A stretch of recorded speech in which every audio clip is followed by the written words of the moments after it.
who's down in who Newville were making their list, but some didn't know Walmart has the best brands for their gifts. What about toys? Do they have brands kids have been wanting all year? Yep, Barbie, Tony's, and Lego. Gifts that will make them all cheer. Do you mean they have all the brands I adore? They have Nintendo, Nespresso, Apple, and more. What about... So the Who answered questions from friends till they were blue. Each one listened and shouted, from Walmart? Who knew? Shop gifts from top brands for everyone on your list in the Walmart app. Welcome to Marvelous Disney, the podcast that discusses the most recent doings of one of the more dynamic divisions of the Walt Disney Company, which is, of course, Marvel Entertainment.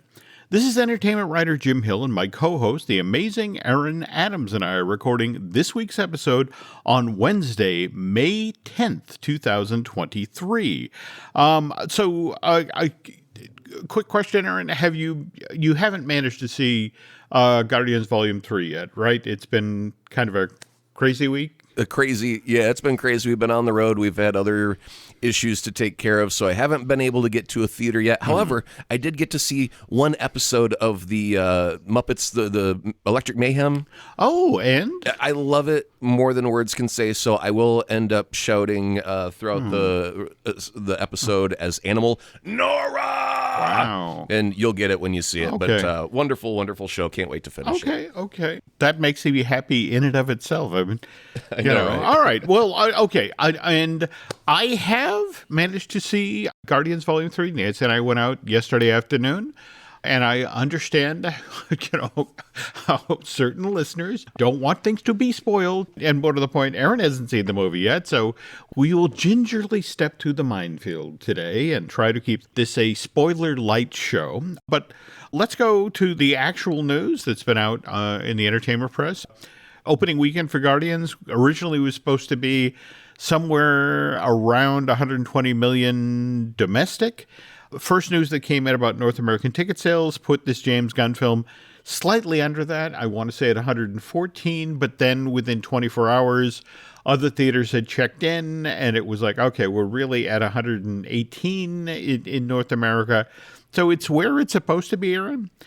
Overseas, on the other hand, currently sitting at 205 million, and that's just after 5 days in the box office, which Ant-Man and the Wasp: Quantumania, after 82 days at the box office, worldwide only made 261 million. So that's got to make the folks at Marvel somewhat happy that they're basically 4/5 of what Quantumania made, over 82 days. Volume 3 has done in 5.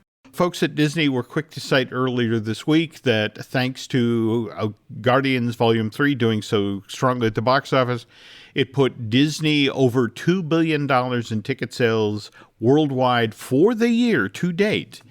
That puts them on a pace to have a really extraordinary year. And if you know about the other stuff that's headed our way, whether it's the Little Mermaid live action or Indiana Jones and the Dial of Destiny, it's looking to be a strong summer. And Mr. Iger was doing his quarterly earnings call today, and when he wasn't going after Ron DeSantis, he was mentioning that we're very strongly positioned coming ahead here. And part of that is on the strength of how the parks are doing. Did you see over the weekend that Mantis is now appearing at the Disney parks as a walk-around character? I have not seen that. So they've got to give her little prosthetic little antennae and such and makeup. Do they give her big eyes? How do they give big eyes? I'm thinking based on what they showed, it was contacts, and yes, they do have the little prosthetics. The more interesting thing, and again, I apologize, folks, we're heading into the minefield here, and I'm going to be careful.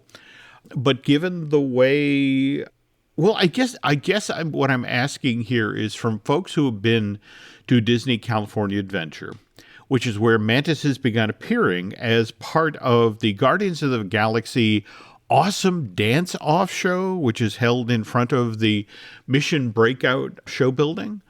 I want to ask from folks who've been in the park over the past week or so, is Mantis replacing Gamora as the co-host of the show, or does Gamora show up? Because given what goes on in the most recent James Gunn film, I would kind of understand if if Gamora was now not the host. I'm going to get in trouble here if I go any further. Well, we know that McDonald's didn't have a Gamora toy, so we'll just assume a thing. A thing. I don't know what a thing is, but a thing. Okay, cool. That works for me. All right. The other thing, both David Bautista and Zoe Saldana have been very straightforward about the fact that this third film in the series, I'm done. I really enjoyed working with James Gunn, and given our respective character arcs, we're putting this in the rear view. Now, franchise does not necessarily mean we'll never see another Guardian ever again. It just means, they could show up in, Secret Wars or some other Marvel movie, just not necessarily a Guardians. And even if we did get another Guardians, we know that the Guardians can get swapped out the way Avengers get swapped out. So maybe a different incarnation of Guardians will come in the future. You know how when you went to a James Bond film in the 70s and the 80s, there was an end title that would tell you that 007 will return in Man with a Golden Gun or whatever.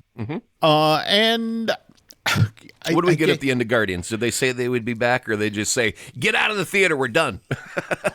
There is an end title that says the fabulous Star-Lord will return. It just goes back to the point of they could show up in an Avengers thing or a different Marvel thing. So we know that Star-Lord is sticking around somehow, some way. That's fine. That's cool. Chris Pratt talked about the fact that potentially my character is coming back. And it's just like, it would be strange to continue Star-Lord's story without James Gunn. He's done a masterful job with the first 3 films. We really found Peter Quill's voice together. And without him, I obviously would have never had this opportunity. He writes it, directs it, he dreams of the music. It's all his imagination up on screen. So to continue to tell the story, it would be really important to honor what he's done with these first 3 films, and to honor what the fans have grown to love about the character, and not simply do it because people might show up to pay for it. So he said, don't want to be cynical in the approach, and if that's the case, I just wouldn't do it at all. But maybe down the road, if something makes sense, I would do it, but it would really have to check a lot of boxes. So what are we thinking? Secret Wars? Well, obviously, that's one of the top ones. I mean, you've got the Kang Dynasty that's going to lead up to that.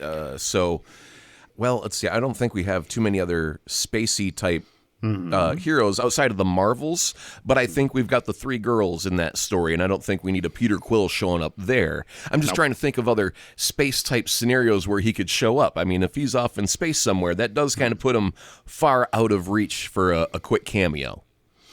You're going to need him a real reason or purpose, story-wise, to bring him back, especially without the rest of the Guardians, right?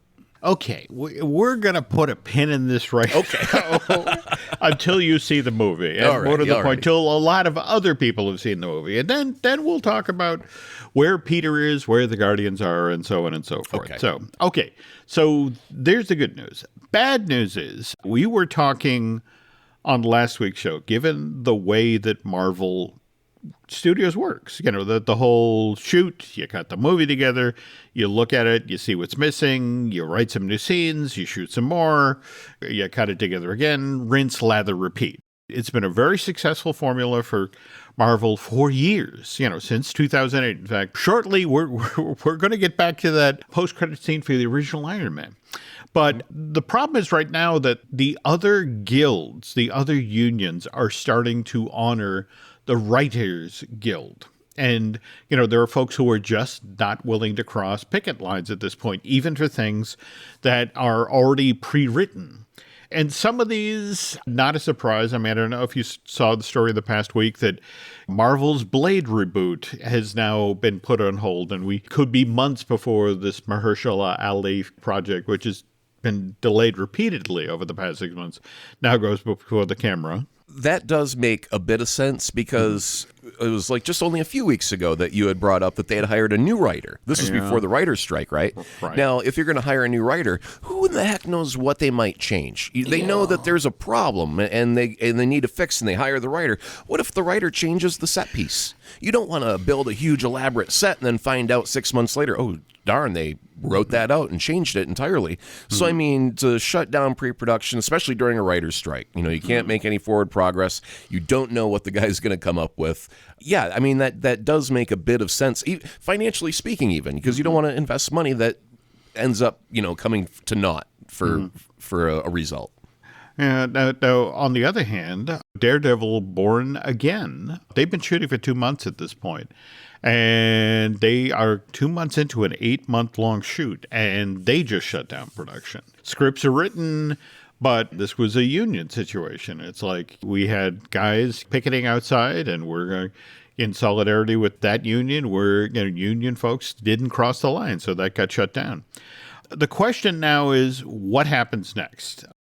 Wonder Man, which has been shooting in Los Angeles since April, so far has been able to dodge the bullet. For some reason or other, the picketers haven't been able to get at where they've been shooting. And so work has continued. By the way, we have our first synopsis for the show. It just leaked in the past couple days. It's Wonder Man gives a superhero's perspective of the entertainment industry, centering on a Hollywood stuntman and actor trying to make it big in the movies. The direct, first of all, they put this info out there. Secondly, they are reporting that Josh Gad may be making his MCU debut with Wonder Man. So I think at some far off point, Aaron, we're going to have to invite Josh on the show just so he can confirm your theory about the MaRvel Studios snipers. Okay. I'll give him a little survival kit, a little to cut through the mask that they put over his head so he can breathe properly if he says too much. Yeah. Okay, and again, there's obviously a couple of other projects out that are continuing to shoot. Agatha, Coven of Chaos. Likewise, Captain America, New World Order. By the way, rumor that may get a new subtitle. But same thing.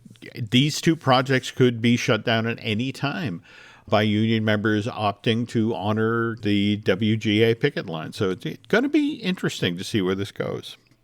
Anyway, lots more news to follow, folks. But as always, the news portion of this week's show, Marvelous Disney, is brought to you by Storybook Destination, trusted travel partner of the Jim Hill Media Podcast Network. For a worry-free travel experience every time, please book online at StorybookDestinations.com. Okay, following up on a few more things we discussed in last week's show, we talked about how Adam Driver now appears to have the inside track when it comes to playing Reed Richards in Marvel Studios' Fantastic Four reboot, and Forbes, which I love that they're citing as their primary source, My Time to Shine Hello, which I guess is a news site, could be a podcast, hard to say. But Forbes is confirming this news to the effect of it's done. Adam Driver is our Reed Richards, and they're supposed to start shooting in January in London, unless the writer's strike gets resolved. Any opinions on Adam Driver as playing Reed? Is that a casting decision where you say, oh boy, or is that one where you say, oh no? How do you feel? We were talking not 6 months ago about how Adam was under consideration for Doctor Doom. I mean, obviously it was too close to Kylo Ren. So, It was, but he would have really made a great Doctor Doom. I'm thinking of John Hamm just because of, you scar someone that's so handsome and make him so hideous that he just can't live with himself. That seems like a John Hamm type of ego role that he could really sink his teeth into. But there's so many people that could put on the mask. It's just, when I see a drawing of Reed Richards in the comic books, and then I look at a picture of Adam Driver, I don't see they don't have to look the same at all, but I just don't see that person living within inside of Adam Driver. Now, he's a talented actor. He could make anything come to life. I'm certain he would do a fantastic job. It's just, he needs the haircut. Are they going to dye the sideburns a little gray? What are they going to do with him to put him into that look, right? Little things. It's geeky of me, I know, and I'm not going to say he's a bad choice at all. I'm going to wait until I see actual video of him performing before I actually am able to make a real decision about whether I like him as a casting choice or not. It just took me a little bit by surprise because I never would have imagined him as Reed. It wasn't all that long ago. We were hearing, the notion was start with Sue Storm and then build out from there, but I guess you do what you do. So, and speaking of writers and We talked on last week's show about the end credits or the post-credit scene for the original Iron Man and Samuel L. Jackson's initial appearance as Nick Fury. And comic book legend Brian Michael Bendis revealed just in the past week how back in 2008, he was recruited at the very last minute by Kevin Feige to write the dialogue for this scene. As Bendis explained, he said, I got a call from Kevin who said, Samuel L. Jackson is showing up tomorrow to do a favor. He's just showing up and we're going to wing it. And so Feige then turns to Bendis and says, do you have time to write anything? And so comic book writer says, yes. But his memory was of this opportunity. So it's like, write everything you can think of. So he stayed up all night and he said, it was kind of a writer's puzzle. I wrote a couple of pages down. I wrote every serious thing you can think of and then every dumb thing you can think of. So the idea is to be there on the set and to give Robert Downey Jr. and Samuel L. Jackson some options. And so there was one version that Bendis dreamed up of the post-credit scene for the original Iron Man. The idea is you set up Iron Man as public enemy number one. And Nick Fury is, was supposed to say, I'm here to shut you down. You're done. There's no Iron Man. Fade to black. On the other hand, there was the version of the ending which sped up the whole Avengers Initiative thing to the effect of that Nick Fury would have said, welcome to the Avengers. And then that would have hit the ground running. Though he gave all the pages to Feige on the set. And Feige opted to go with what eventually was filmed. And to Bendis's way of thinking, it's like, it was a good choice. It's a good cliffhanger. You leave the movie thinking about the story told, and you're creating what you think might be the next story. And, the takeaway is the credits show a world of imagination beyond what the audience was just shown. And it isn't that what the movies are all about. So I love that he popped the hood on that particular moment in the movie, just as you and I were talking about it. I have a feeling that Feige had chosen Brian Michael Bendis specifically because, Brian was the one that started the MaRvel Ultimates line with, Ultimate Spider-Man, and the Avengers were renamed the Ultimates for that line. But that was the first time we got a black Nick Fury that looked like Sam Jackson. Was during that run, and Brian gets credit for that. So I think maybe when they're like, hey, we're looking at bringing in a Nick Fury, and then they go, hey, you know what, we've got this comic book line that has a Samuel L. Jackson looking, and that was why they hired Sam, was because of the way that the character was portrayed in the Ultimates line. So I think they went back to, straight to the horse on that one and go, hey, Brian, you gave us a great Nick Fury by imaging him as Samuel L. Jackson. Guess what? We just hired the man himself. What do you say you put some words in his mouth one more time, just like you did in the comics? What do you say, buddy? Okay. Well, speaking of putting words in his mouth, Bendis evidently was a fan of Sam's work in the infamous Snakes on a Plane. And evidently there was one page of possible dialogue to the effect of, again, that this would have really blown the rating for the original Iron Man. But basically it was Nick Fury turning to Tony Stark and get that mother effing armor off your mother effing body. But evidently, that was more done to just amuse the folks on the set. It's like, we got to acknowledge that Sam's the Snakes on the Plane guy. But we were just talking about Samuel L. Jackson doing such a great job with Nick Fury, and remember, it wasn't all that long ago that people were praising Jonathan Majors' work as Kang in Quantum Mania, and we're still in that gray area as to what happens next here. And in fact, just this past week, on the heels of the March 25th arrest, Jonathan Majors appeared in a lower Manhattan court via Zoom. And basically, what was going on here is the case was continued. Their lawyers on both sides are still prepping. It looks like at this point, it won't be till June the 13th till we know what's going on here. And I know there's a lot of folks at Disney and MaRvel that want this resolved one way or the other, because even with the Writers Guild, there's a lot of stuff coming down the pike. And just to circle back to CinemaCon, the follow-up on, folks have begun talking about what they saw in the big room and the footage that hadn't made it out to the world yet. And for the Sony presentation, people just cannot stop talking about Spider-Man Across the Spider-Verse. It looks like the exhibitors there came away like, oh, this is going to make so much damn money this summer. And they're excited that it's the first of two that, people will be compelled to come back to. So the exhibitors are solidly in the corner for this sequel of Spider-Man Into the Spider-Verse. On the other hand, Kraven the Hunter, there are a number of exhibitors who are just genuinely concerned about this first truly R-rated entry from Spunk, the Sony Pictures universe of Marvel characters.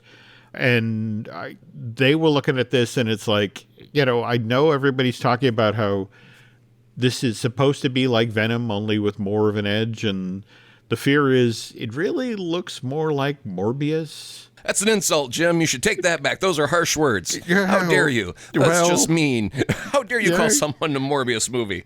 Yeah. So that's kind of where we are right now. So and again, the thing that's frustrating about this, in fact, the number of stories about MaRvel and how the WGA thing really is tripping up how Marvel Studios typically works. And for example, Kelly Marcel, the woman who wrote the first two Venom movies, and by the way, is slated now. She's written the script. She's slated to direct Venom 3.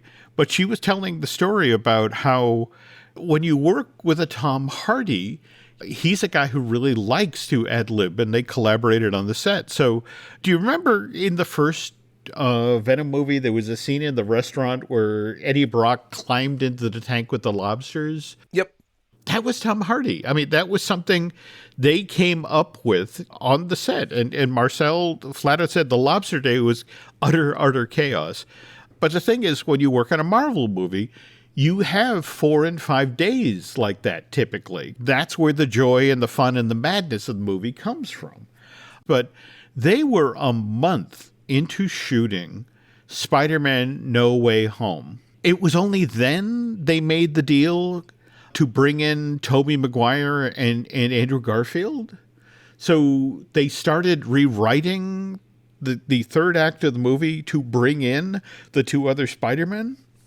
And when you're this loosey-goosey about the sort of the films you're making and looking for the fun or taking advantage of opportunities of actors that are suddenly available, and to now be in a situation where there's a writer's guild strike and, pencils down, you cannot do this. It's going to be hard for Marvel to be Marvel going forward here. I think there's a lot of filmmakers that have actually kind of changed their habits a bit. And matter of fact, it was just today I saw a quick interview clip between Ben Affleck and David Fincher about directing movies. And Ben Affleck's whole thing was, some actors, they get paranoid because you'll do a take and the director go, okay, let's do 2 more. And the actor's like, what did I do wrong? What do you want more of? What did I miss? And it's like, you didn't miss anything. And there's this discussion between Ben and David about, a director has a vision in their mind, and some people get so beholden to it that if you don't get it exactly, we got to keep going and going and going. But then, like in Ben's case, he will shoot exhaustively, looking for something that maybe he didn't think of, letting the actor have a chance to bring something fresh to the table. And so he'll do multiple takes, and some actors just really get self-conscious. Like, I'm not doing a good job. And it's like, no, we're taking the ropes off of you. They're taking the chains off to let you explore the character and find something that we may not have thought of before. And, David kind of had an agreement to this whole, we plan for the best, but we have to allow ourselves to discover in a moment. And I think that, Marvel, adopted that early on, and they really, made it part of their structure and how they make a movie. But I think other people have looked at the success of Marvel and go, what the heck are they doing that's so different from us? And that may be one of those things where obviously you've got a budget to, be beholden to, Yep. but you also have to do your best to always bring the best product at the end of the day. And sometimes that requires an extra shot. Yeah, though conversely, though, when you're someone who's used to the MaRvel process, I mean, take, for example, actress Elizabeth Olsen. She was beginning to work on Doctor Strange in the Multiverse of Madness.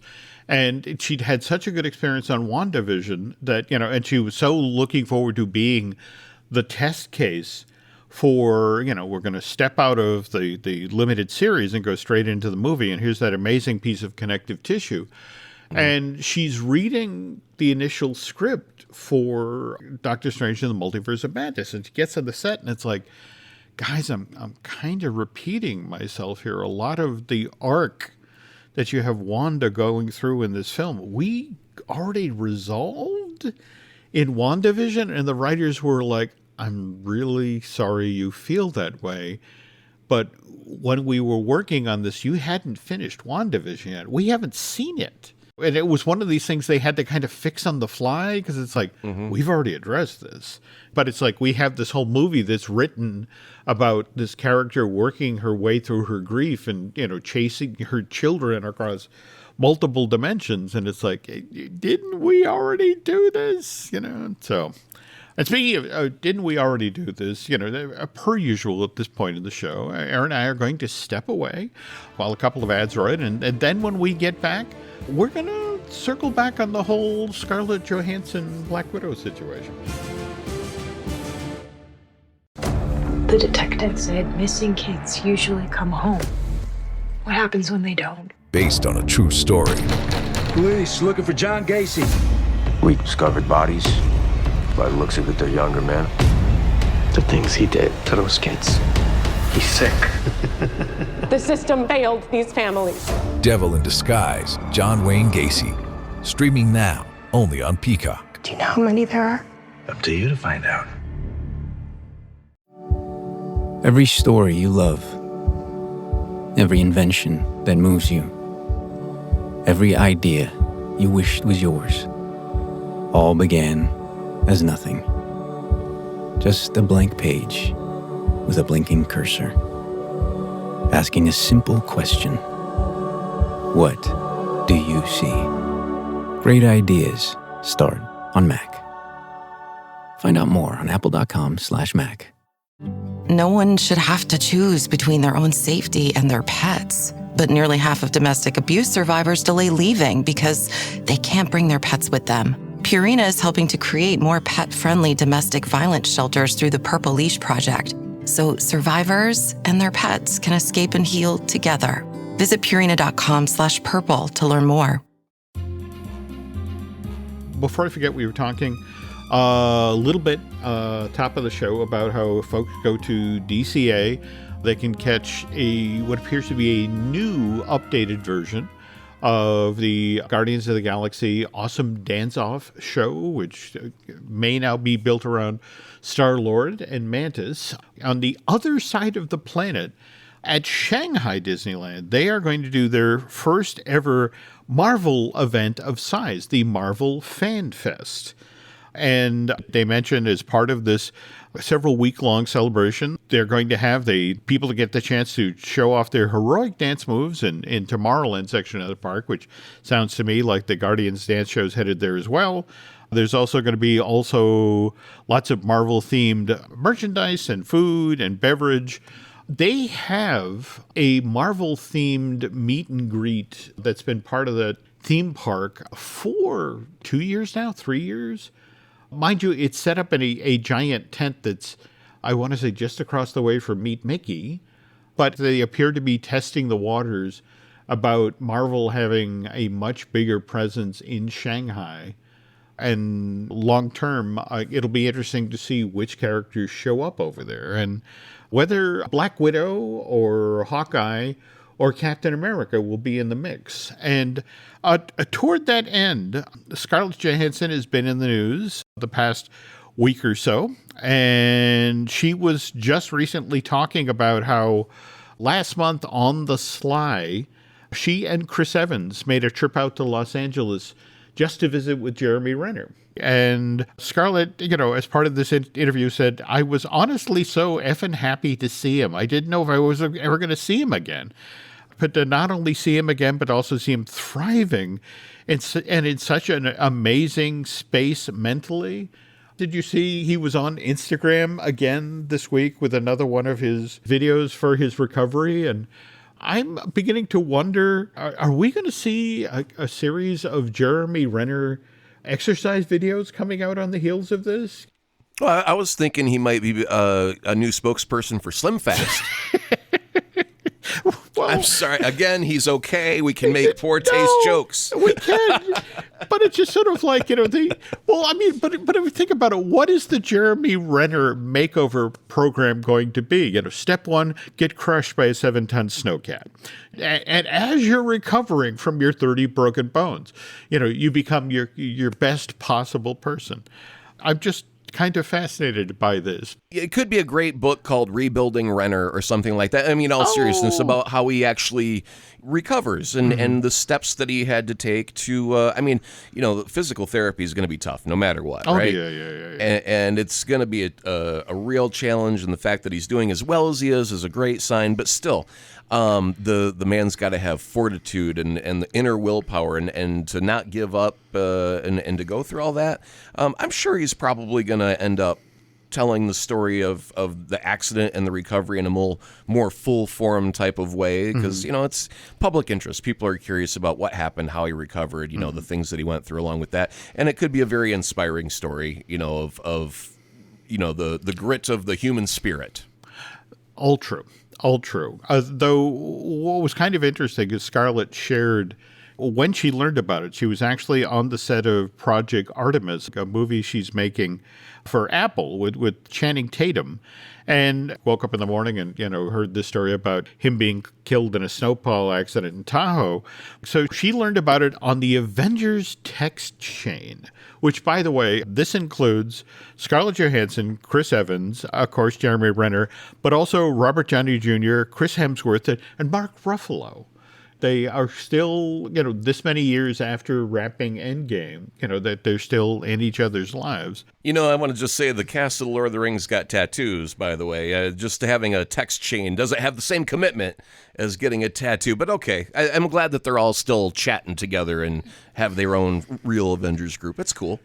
Now, speaking of Miss Johansson being in the press the past week or so, the Disney lawsuit came up. And I remember it was 3 years ago this week that Black Widow was originally supposed to arrive in theaters. But again, we all remember what happened in March of 2020. Black Widow first got pushed off to November of that year. In fact, it got pushed into what would originally was supposed to be the Eternals release date. And then again, in the fall of that same year, 2020, Black Widow's release date then got pushed to May 7th of the following year, and then in March of 2021, it finally got pushed to the date it actually came out, which was June 9th of 2021. But remember, that was that weird hybrid release where you could pay a fee and watch it on Disney Plus, or you could go and see it in theaters. And she reveals in this interview she did with Variety, she's like this crazy Disney superfan. Evidently, there was a 2-year period where her family lived in Florida, and they had annual passes to Walt Disney World, and they went all the time. And Scarlett, when she did this interview with Variety, mentioned that she had just gotten back from Walt Disney World with 15 of her friends. So she still... right there is an advertising campaign for Disney that you just cannot pay enough money for. It's like, hey, you want to go to Disney World? By the way, good chance you might spot Scarlett Johansson while you're here. You're not wrong. You're not wrong. But they finished making Black Widow. Scarlett then becomes pregnant with her son Cosmo. And all of this, and they're pushing off. Wait a minute, they named her kid after the dog from Guardians? I don't know what to tell you. Yeah, and she's a real fan. She's a real fan. Okay, but on the advice of Robert Downey Jr., she got them agreeing to, when the film makes it past a certain point, that you get profit participation. And And then, of course, putting it on Disney Plus undermines what the theatrical numbers were going to be. And Scarlett was like, I've made 8 of these movies for you guys. I honored my end of it, and you guys got to hold up your end. And Disney initially was talking out of both sides of its mouth. For example, it was bragging to Wall Street that because Black Widow had been a Disney Plus premium offering, that you paid like $19 to get, to see Black Widow at home, that they had over just one weekend raised $60 million off of that. On the other hand, because it had been released theatrically and on Disney Plus and didn't make the financial threshold of what they previously agreed on, they were now thumbing their nose. They were going to renege on her end of the back end. And so Scarlett ends up doing the thing that is unthinkable for a Disney superfan. She sues the company. And Disney, in turn, just came back at her. Do you remember how they were talking about her callous disregard for the horrific and prolonged, it wasn't Disney, it was Chapek. Right? Well, and we know what happened to that guy. So we have to, it's separate the bad apples from the basket holding the bad apple. The Disney company had an apple that was on top that wasn't the greatest. Yeah. But yeah, I totally remember all of that. So what's the new Skinny? Anything new developing out of that, or is she talking more about it? She described herself. I was heavily pregnant with Cosmo, so I was sad and disappointed that Disney was doing this. On the other hand, her agent, flat out said, I lost my mind. And it's like, said, how dare you make it seem like she's not worth the money or that she somehow hasn't earned this. And this was actually the first real slap that Chapek got, the first of a series of slaps that Mr. Chapek got during his short tenure as CEO at Disney. And 2 months after she sued, very quietly, and in fact, roughly a couple of weeks after Cosmo was born, Disney and Johansson settled. And they haven't necessarily revealed the terms, but the number that got bandied about is that Scarlett was given $40 million to be quiet. I will also shut up for $40 million, by the way. Just want to throw that out there. Go ahead. I'm far more negotiable than that. Oh, okay. A cool 20, there right? There we go. We'll back off for 20. By the way, what's interesting from Scarlett's point of view is she now lives in the best possible world. She is still developing her Tower of Terror movie for Disney, and Taika Waititi is still slated to direct this thing. But on the other hand, she talks about how she's out in Los Angeles enjoying her life, and she says, I can't even walk through a restaurant without somebody saying, good for you, standing up for yourself. And I said, I see that it had a bigger impact. I get support from strangers who have no skin in the game at all. I do want to throw in here, because you mentioned Taika Waititi as well. I want to say that the Disney company, and I'm not a Uber fan by any means, but the Disney company has got to be a really, I don't want to say great place to work, but I mean, imagine where, Taika was working on Star Wars movies, and then, a different Star Wars movie didn't do well, and they go, hey, maybe we're not going to do these other things. And then they kind of push off all your plans and hopes and dreams, but they're still working for the company. They're still making projects. It's not like there's bad blood. Just because you get taken off of a thing, it doesn't mean that there's ill will with all of these people. It just means timing's not right or something like that. So, I mean, there's a lot of times where we've seen a director get taken off a project and be like, I'll be damned if I ever work for those people again.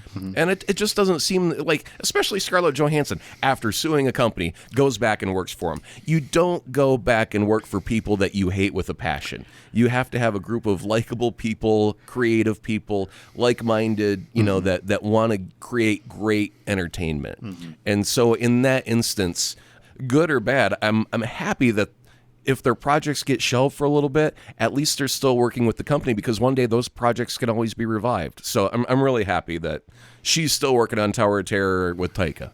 Well, but more to the point, she's still a Disney superfan. In fact, this interview ended with her talking about, I need to go text my sister. We have to go pre-buy our tickets to The Little Mermaid. So she's still in the House of Mouse, but as we were saying about all the WGA stuff right now, it's still an interesting time for the company. I mean, I have to say the one thing that is genuinely concerning me, Aaron, is I've been talking with friends in the industry. they're of a mind that this is not going to be we're out for like 4 weeks and we resolve this. It seems like everybody's kind of hardening their position. And this is beginning to feel like a months and months one. Whatever it takes. You gotta put your foot down. So, and you know what? If people start suffering with bad entertainment as a result, the public will start raising their voice about, just give them the damn money. We're tired of the garbage that you're putting out on TV with no scripts. And whatever moves the needle in direction to get them their fair share. Absolutely. If it takes months, it takes months. We'll be fine. Well, just remember, the last time there was a lengthy strike like this, we actually saw the rise of a lot of reality television. And the interesting thing is, a number of those slots, that used to be for sitcoms or dramas or that sort of thing, never came back. Well, yeah, and people like Zaslav said, at Discovery Warner, oh, we don't need these scripted shows. We can do reality because it's cheap. You just send, Naked and Afraid. You don't even need clothes in the budget. You just need a cameraman and a bunch of naked people in the woods. Costs 13 cents to film.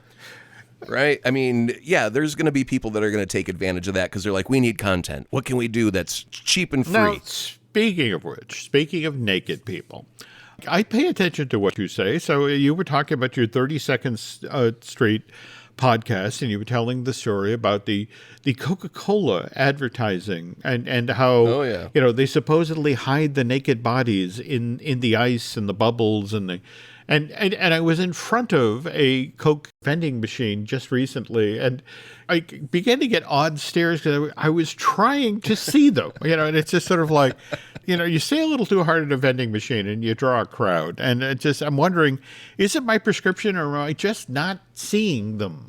Actually, we've just recorded the episode 20 coming out in a couple of weeks. We actually go down the vending machine and point out the different ice cubes. And we've got a picture so you can see what we're talking about as we do it. So we'll solve that mystery for you once and for all here in a couple of weeks. Very cool. And toward that end, what else are you working on with 32nd Street these days? This week, we're talking about boycotts and Big Bubble. Some people were boycotting different things. They would throw away one product and then go and buy another product from the exact same brand without realizing that it's a parent company, and it's just like, well, that's rather stupid. So we tell you, if you want to boycott, by all means, you want to vote with your dollar, but you have to be aware that sometimes one company owns 100 other companies. And, if you want to, we mention one Unilever as a brand. It's like, if you want to, they've got like 2 billion in sales per day because they've just got so many things. It's like, if you want to boycott them, you can't brush your teeth, you can't scrub your shower, you can't have any cleansing products, no bathroom products. It's just, there's so much that you have to cross off your list. And then, of course, the battle of Big Bubble, Coke versus Pepsi and stuff like that. And so that's our next episode, is boycotting and the battle of Big Bubble on 32nd Street. I don't know how much of a Kurt Vonnegut fan you are, but there's a Kurt Vonnegut museum here in Indianapolis. There really? Oh, yes. Okay. Yes, now I gotta go. But it's just sort of like, are you familiar with the one of the things that runs through his book, the Ramjack Corporation? Supposedly at its height, it owned 19% of the United States. But the Ramjack Corporation owns everything. And, when you're mentioning Unilever, just sort of like, the Pepsi, which... That's one of them. No, just the Ramjack Corporation. Whenever I get a situation like that, I'm thinking Unilever, which is owned by Ramjack. So, all right. Yep. All right. Well, anyway, so seriously, folks, if you enjoy what Aaron does here, you really want to check out, what he's doing with. By the way, your collaborator again on 32nd Street. Ron Gold. It's a pseudonym, so he doesn't get in trouble because he's a research scientist.